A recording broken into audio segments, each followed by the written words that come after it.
আস্তে আস্তে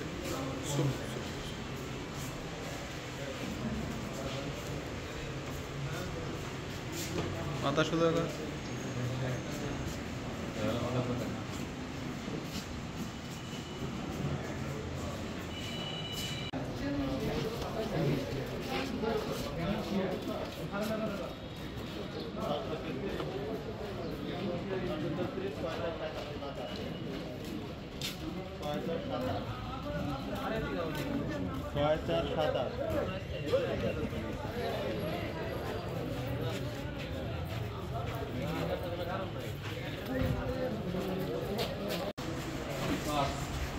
চলো চলো আস্তে আস্তে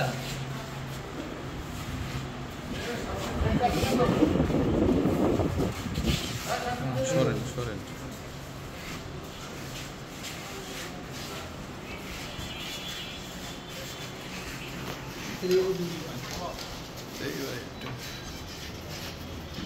ভাই ভাই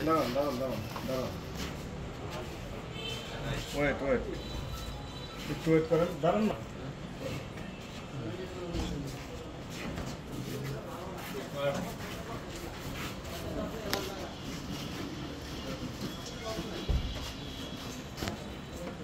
এক সিরিয়ালে দাঁড়ান সবাই। যে আসন্ন ঈদুল আজহা উপলক্ষে আমাদের সাভার থানা এলাকায় বিশেষ অভিযান চলছে। এই অভিযানে বিশেষ করে যাতে মানে নির্বিঘ্নে যাত্রীরা যাতায়াত করতে পারে এবং পশুর হাটে যাতে কোনো রকম চাঁদাবাজি না হয়, পকেটমার থেকে শুরু করে চুরি ছিনতাই রাহাজানি কোনো কিছু না ঘটতে পারে, এই জন্য আমাদের ঢাকা জেলা পুলিশ সুপারের মহোদয়ের বিশেষ নির্দেশনায় আমরা সাভার আশুলিয়া থানার একটা চৌকস দল নিরলসভাবে কাজ করে যাচ্ছে। তারই প্রেক্ষিতে গত 24 ঘন্টায় 16 জন আসামিকে গ্রেপ্তার করতে সক্ষম হয়েছে। এই 16 জনের মধ্যে থেকে প্রথমে একটা 6 জন মহিলা যারা ব্রাহ্মণবাড়িয়ার নাসিরনগর থেকে এসে গাজীপুরের চন্দ্রায় তারা একটা বাসা ভাড়া করে এই এলাকায় বিশেষভাবে ছিনতাই করার শুরু করে দিয়েছিল। তো একজন মহিলার কাছ থেকে একটা চেন ছিনতাই করার অবস্থায় তাকে আমরা হাতে নাতে গ্রেপ্তার করি 6 জনকেই, এবং গ্রেপ্তার করে নিয়ে এসে তাদের বিরুদ্ধে আমরা ছিনতাই মামলা দিই। এবং এছাড়াও আজকে ব্যাংক টাউনে একটা বিশেষ অভিযান চলছিল, যে আপনারা জানেন যে বাসে যাতে চুরি ছিনতাই বা অন্য রকমের ঘটনা না ঘটে, সেই জন্য আমরা বাসেও চেকপোস্ট করছিলাম, লোকাল বাসে। তো একটা লোকাল বাস চেক করা অবস্থায় 5 জনকে গ্রেপ্তার করতে সক্ষম হয় যারা পকেটমার করছিল।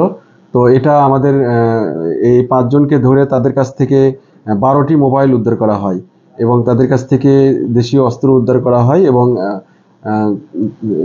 এদেরকেও কোর্টে বিজ্ঞ আদালতে চালান করা হয়েছে।